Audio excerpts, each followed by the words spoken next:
कहते हैं यमराज का दरबार लगा हुआ था। सभी यमदूत अपने कामकाज का लेखा जोखा यमराज को दे रहे थे।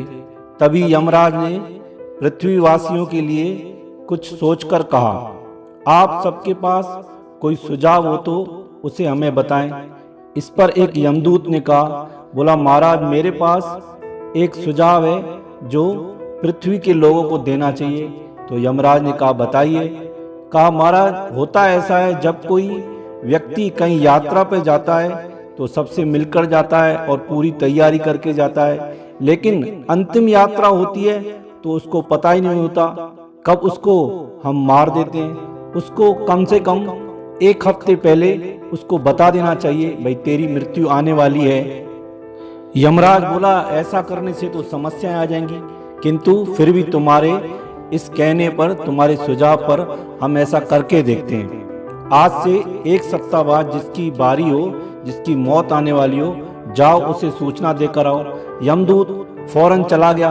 वह पृथ्वी पर चक्कर लगाने लगा। उसके पास पूरा लेखा जोखा था। यमदूत ने कई परिवार देखे जहां एक हफ्ते के अंदर मौत आने वाली थी, पर यमदूत कई कारणों से उनको वह सूचना नहीं दे पाया। किसी के यहाँ पहले से ही पैसे की दिक्कत थी, कोई बीमार की सेवा कर रहा है। ऐसे घूमते घूमते यमदूत किसी एक परिवार के यहाँ पहुंच गया। उसे वहाँ सब ठीक ठाक लगा और उसने उसको जाकर ये बात कही कि आपकी एक हफ्ते में मृत्यु हो जाएगी। इतना सुनते ही उस आदमी को दिल का दौरा आया और वह उसी टाइम मर गया। यह देखकर यमदूत वहां से भाग खड़ा हुआ और सीधा यमराज के आगे सामने खड़ा होकर बोला, महाराज मुझे माफ करो, मेरे से गलती हो गई। तो यमराज ने पूछा, भाई क्या हुआ?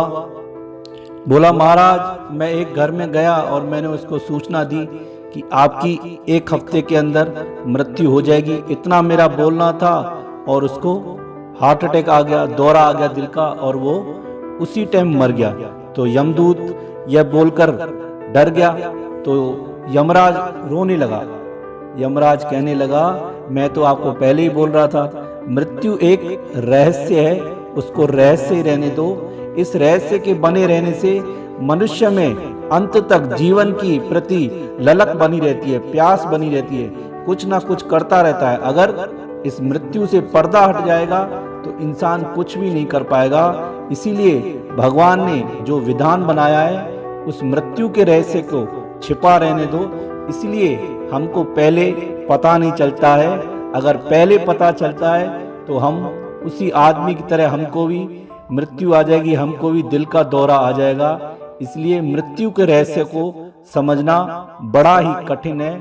इसीलिए मृत्यु के ऊपर पर्दा ढक के रखा है कि किसी को भी मृत्यु के बारे में पहले से जानकारी नहीं दी जाए। अगर जानकारी दी जाएगी तो क्या होगा, जैसे यमदूत ने उसको जानकारी दी तो उसको दिल का दौरा पड़ गया। इसलिए मृत्यु पर पर्दा ही सही है। भगवान का जो विधान बना हुआ है वो विधान हम कभी गलत नहीं कर सकते। उस विधान को हम कहते हैं कि पहले पता चल जाए तो हम अपना काम कर लें, लेकिन ऐसा नहीं हुआ होता। पहले पता चलने से हम पहले चले जाएंगे। जो दिन बचे हैं, 7 दिन उस व्यक्ति के पास बचे थे, लेकिन सुनने मात्र से ही उसके प्राण निकल गए। इसलिए भगवान का विधान है, जो छिपा हुआ है, जो पर्दे में है मृत्यु, उस मृत्यु को पर्दे में ही रहने दो। इसलिए मृत्यु एक रहस्य है।